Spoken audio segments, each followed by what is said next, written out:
You know the vibes. Welcome back to another episode of the Hoop Genius podcast brought to you by NBA 2K24. It's myself, Momutsi, alongside me as always, the three-time NBA champion, Mr. BJ Armstrong. How's your day been? Well,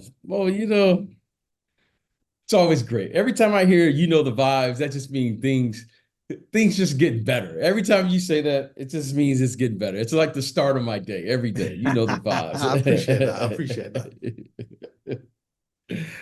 What's going on? What you got? What you got? What you got today? Man, we just be in that part of the season where a whole lot of players are now dropping out with injuries. Asar Thompson out for the rest of the season.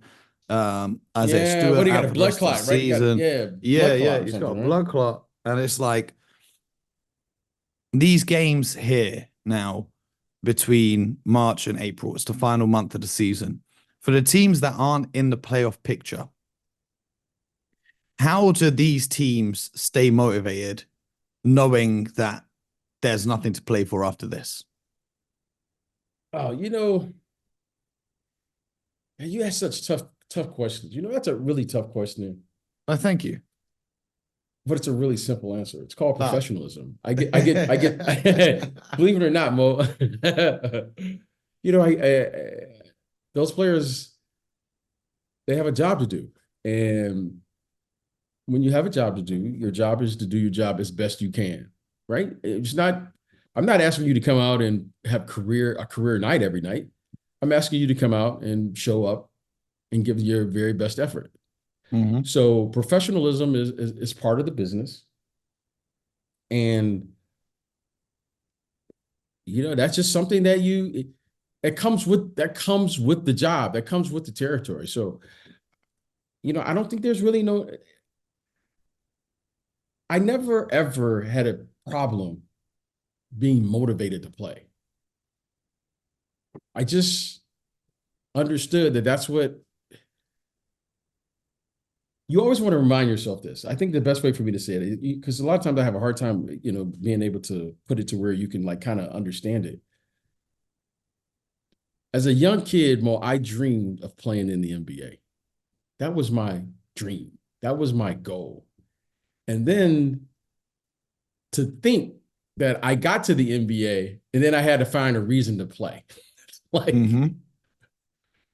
like that just makes me incredibly sad to even think about that. Like my whole life as a kid, I dreamed of just, man, I would do anything just to do anything, Mo, just to play in the NBA. And I worked my entire life and I did all these things that I wanted to do to get there. And then all of a sudden, once I got there, I was like, man, I don't really feel like playing tonight. I'm good. I'm like, but it's because you dream of not only playing in the NBA, but you dream of winning in the NBA.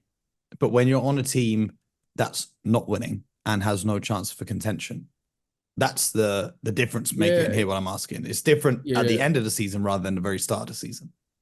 You know, Mo, I don't want to change the subject, but sometimes when people say things and then it sparks up this in Oh me, yeah, right? it's all good. As a kid, yeah, as a kid, well, I didn't grow up like middle class. I didn't grow up like with everything. I grew up with love in the house, family, neighbors. So I never was lacking anything. Like I'm not saying I didn't go to bed hungry or stuff like that. But listen, both of my parents worked. We worked for everything. It was just working class, hard nosed people, right? And to think, Mo, and one of my greatest achievements in my entire life was to know that my grandmother, who didn't have an opportunity to finish her education, Mhm. all she wanted to do was to go to class with me when I was at the University of Iowa. She just wanted to be a Black woman to sit in a university at a college institution. That was it. Mhm. And to think, Mo, that here I am, and I was very fortunate to play. The business of the NBA is amazing. And all she wanted was for her grandson to just take her to class and to have an opportunity to be in a college course and sit in a classroom. That's all she wanted. Mo, that's it. And to think, Mo, that here I am with a college education, making more money than my grandmother ever could have imagined. Ever. Yeah. Knowing what she did for her family and what she had to do to put food on the table and all these things. And for me to all of a sudden think, Mo, that I grew up because now I'm able to stay in nice stay in nice hotels and travel on private planes. And well, I didn't grow up this way. So to think suddenly that I got here and all of a sudden that mindset would change would be so disrespectful to my ancestors and all of those people. And if there's one thing I can say about my family is they don't hold their tongue. And if they thought for 1 second I forgot, I would have heard from all my cousins, all my aunts, all of my uncles, my mom, my dad, and everyone else. So I was fortunate that way. So that mindset and what you said, and I see it, Mo, and I always think of this. And I just wanted to share this because it's like Mo, I like out of respect, I never imagined that this kid from Detroit, Michigan would be living like this, Mo. I got to admit it. Yeah. But I got to admit that. Like, I can't, it's beyond. All I knew was I wanted to play, but Mo, no one else told me this came with it, though. Yeah. Like, Mo, no one told me, like, hey, BJ, someday you're going to live in California. Someday you're going to be doing the things that I did. Like, Mo, I'm not good. But however, I can't forget, Mo, even to this day, I always wear things from Detroit. I can't forget, Mo, where I'm from, what I did, the hard work that it took to get here. Thanks. And I can't slip up on that. Thanks. And I'm encouraging all the other people who want to have whatever it is you want to have in life, that you got to work for it. You got to have the discipline, and you got to have the toughness to do this every single day. Well, so that's what here, and I learned that lesson quick and early in my life, and that's part of me that just can't change. So you and I have a similar thought in that pattern. Like, we work for it. Yeah, I'm not quite on the private jets and live in California yet, but one day, maybe. I show up every day. I work hard. So hey, every day I'm looking at Mo going, this guy is living the life. This guy is doing this podcast with his robe on. I mean, that's just living life at a whole. You are on a different level. But honestly, Mo, I respect hard work. I respect people who lay it out there on the line for themselves, their family, but more importantly, Mo, who have the discipline to do it. Like, sometimes, life isn't fair, but you try, and there's nothing wrong with trying. And I try, and like I said, I never expected.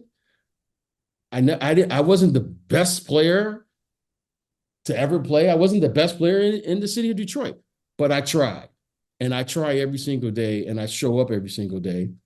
And because of that, Mo, I give people respect who do the same, because that's life, and you deal with it on life's terms. So I just wanted to share that with I appreciate it. I think yesterday's episode and what you just said there, very motivational, very inspiring. I want to shout out to Jordan Hickson, who listens to our podcast every day while he's training to run a half marathon for his friend who is suffering from an aggressive appendix cancer. I'm going to put the donation link in the description. So Jordan's listening to us every day while he runs. We appreciate you tuning in. Yes. And anything we can do to support his half marathon's coming up, I think, this weekend. So he's got a target. How long is a half marathon? How long is that? Well, the marathon's 26 miles, so that's 13 miles. Okay, 13, okay. That's longer than I can run. Well, he's got a target to raise 1,000 pounds. He's currently on 620. Let's try to get him to 1,000 pounds. I'm going to put a link in the description. and we're going to support Beautiful. him as a family, the Hoop Genius family. But BJ, you mentioned your family as a big factor in motivating you. And a couple episodes ago, we mentioned that Jalen Green is having a baby. Congratulations to him. With a famous lady. We're not going to get into that. But here's one thing I noticed. I watched him play the other night. He had 42 points, 10 rebounds, and he made 7 3-pointers. In the month of February, he averaged 16 points a game. In the month of March, he's averaging 27 points a game. Now, obviously, some of that is down to Alperen Şengün being out, so him getting more opportunities to score the basketball.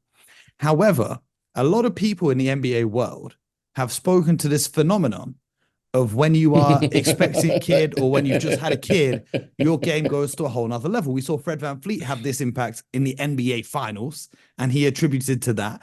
BJ, you didn't have your kids during your NBA career, but from guys you were around in the locker rooms, did you ever notice this phenomenon taking place? I just listen to things, and when you say it's a new world, it's a new world. This is a new phenomenon. Well, in the world of rugby, I used to play a little bit of rugby. Okay. It is a phenomenon in that they have this thing called dad strength. And the players who have just had kids turn up to training and inexplicably are just stronger than they were before. And there's no explanation for it. It just is what it is. So, yeah. do you think this is real? Okay, this is because I watch the NBA and I watch people. Mm-hmm. This is what I think is going on. This is what I think. Now, I don't know. I don't prove it. And I'm a science. I love science. So I like to, but here's my opinion. You're asking my opinion. Here's my opinion without being able to give you the facts to support my hypothesis here. When you're young and you're single and you're doing what young single people do, no comment. There's a certain amount of freedom that you have. Yes. Suddenly, you have this life-changing experience. And people's response, people react in different ways. Suddenly you realize that you have to get outside of yourself. And I think that's a big revelation for young people. So I take myself. I can't even get to myself because I have 3 kids, a wife, a job. By the time I get to myself, it's 2 a.m. where I can finally say, hey, B, how you doing? Okay. I'm on the phone all day. I'm doing emails. I got kids. I got to drop kids off. Today's my daughter's birthday. My son's graduating in the spring. Wife has stuff going on. We're trying to juggle to pick up kids here, there. By the time I can check in with myself, Mo, now that's dad strength, because you're never dealing with anything but other people's problems.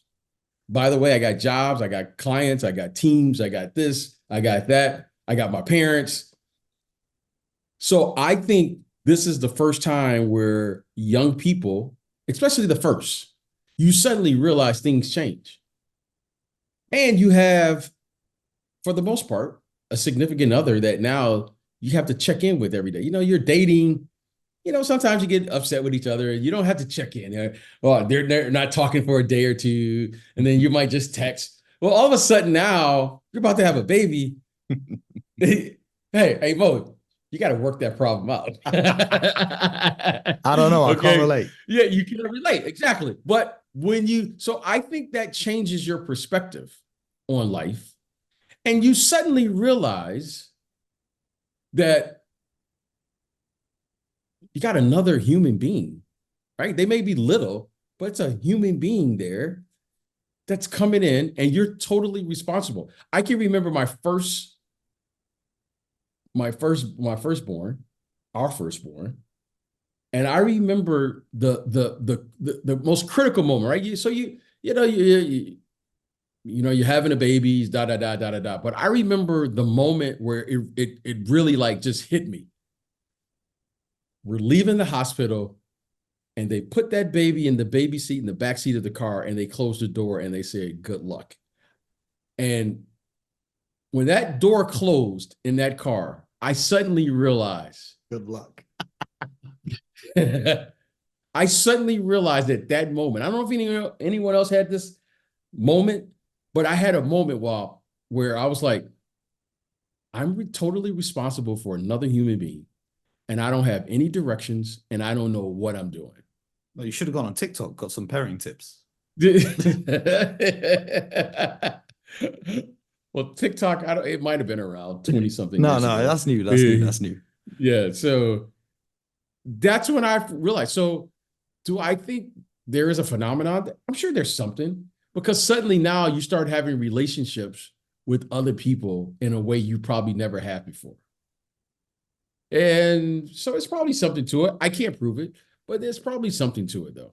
Shout out to all the parents. We know there's a bunch of parents that listen to this show. Appreciate each and every one of you tuning in. One more question for you today. The Dallas Mavericks and the New York Knicks, the only teams yet to experience overtime this season. In the last 20 seasons, in normal seasons, not the COVID ones, only the Houston Rockets finished an 82-game season without playing overtime, and that was in 2005. It's pretty interesting because last season the Knicks had the most overtime games in the East, and the Mavs had the second most overtime games in the West. BJ, does playing overtime in a regular season help you when it comes to the postseason in terms of if you are in an overtime playoff game, you're more prepared? Or is there a benefit to having fresher legs and not playing extended minutes and in a busy regular season schedule? Okay. Well, I'm glad we're talking about the Knicks, because I watched the Knicks play, I think it was last night or the night before. Shout out to Josh Hart, man. I need to Shout send him, out. I'm going to post him like a box of protein and some ice and some, I don't know, because that man is doing work. Okay. 48 minutes. Okay. You said on the show a couple weeks ago, no one's going to average Wilt Chamberlain's 48 minutes a game. And I think Tom Thibodeau heard that show and he said, BJ, you know what? I'm going to make it happen. Because that wasn't a one-off either. Okay, I've been wanting to say this for a long time. First of all, Josh Hart played 48 minutes, and then the other kid is McBride, right? Yep. Played like 46 and a half minutes or something. And I thought, wow, that's just insane. But then I want to say this, Mo, because we always talk about like GOAT conversations, right? We always talk about GOAT and who's this. If you put the Josh Hart in a GOAT conversation, I'm ending this show right now. No. You listen, follow me here. Okay. But we talk about GOAT conversations. There are a lot of records, right? Most points, most rebounds, most assists, most games, most minutes played. But here is to me the GOAT of all GOAT statistics. We had a guy who played in every minute of every game plus overtime for an entire NBA season. Now, if that's not the GOAT,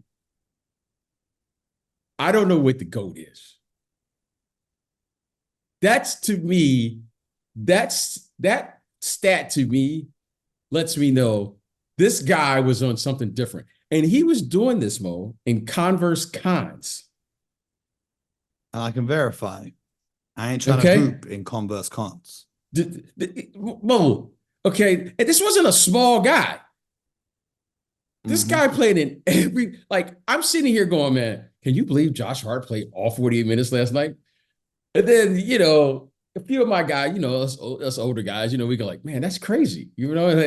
But then I always go back to this one stat. This guy played in every minute of every game plus overtime in Converse cons for an entire season. He's got to be in someone's. And then after he finished playing in the NBA, he went to play volleyball and do track athletics. This is what I'm saying. I don't know. That's not even human. If you play Josh Hart probably will have 2 points in his next game. There's no way this guy will be able to move. This guy played in every minute of every game. Do you know the type of condition, Mo, it would take to be in that type of shape? But more importantly, what kind of body do you have that could absorb that type of punishment? Man. Like that is the most superhuman thing I've ever heard of. And he was putting in a shift off the court as well. Well, allegedly, no one really knows. Well,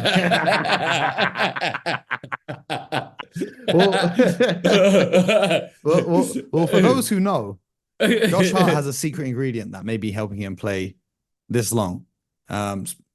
It's a link to what we spoke about earlier with the Jalen Green's partner being pregnant. You know what I'm saying? Is he expecting? No. He went viral last season for drinking the milk of his partner. Okay, I'm gonna shut up. I'm gonna shut up. Do you not remember that? I stay on the court. You're off the court. That's why we work. You do everything. I'm just saying, maybe that's what's giving him the powers to play 48 minutes a night. I don't know. I don't know. All I know is what I see on the court. You know what? I'm gonna let you handle that one. That's another episode of the Hoop Genius podcast. Make sure you guys subscribe, YouTube, Spotify, Apple, wherever you get your podcast from. We'll be back tomorrow with more. Make sure you don't miss out the episode. Remember the link in the description to donate to the charity for the half marathon that our friend Jordan is running. Please do go and support the cause. We appreciate each and every one of you. And most importantly, until next time, get buckets.